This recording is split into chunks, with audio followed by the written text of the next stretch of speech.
Ipinaliwanag ng PHIVOLCS ang dahilan ng naranasang lindol sa ilang bahagi ng Metro Manila kahapon. Dahil naman dyan, kaya't agad na nagsilabasan ang mga empleyado ng iba't ibang ahensya ng pamahalaan. Naantala rin ang biyahe ng mga tren. Si Rod Lagusad sa detalye.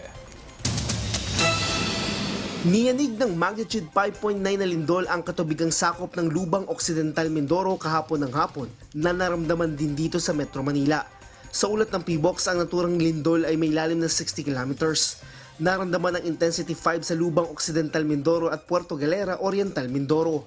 Intensity 4 naman ang naramdaman sa ilang bahagi ng Metro Manila tulad sa Makati, Quezon City at Taguig.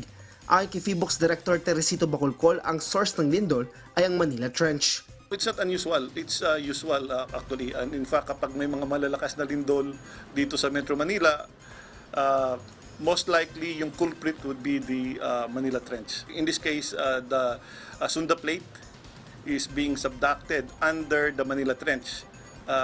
Under the Philippine Archipelago, along the Manila Trench. So habang gumigit-git siya, nagkakaroon ng friction. So, once na-overcome yung friction...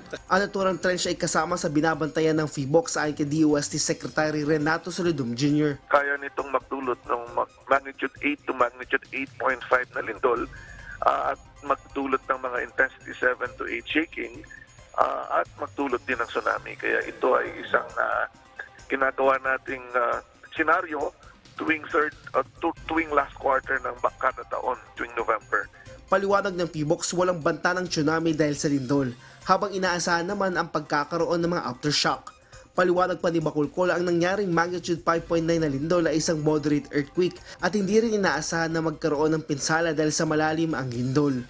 The deeper the earthquake, mas malaking area yung coverage niya. Kasi parang flashlight yan. Flashlight on a wall, kapag malapit ka sa wall, it would just be concentrated in one small area, di ba? But as you go farther away from the wall, mas malaki yung coverage niya.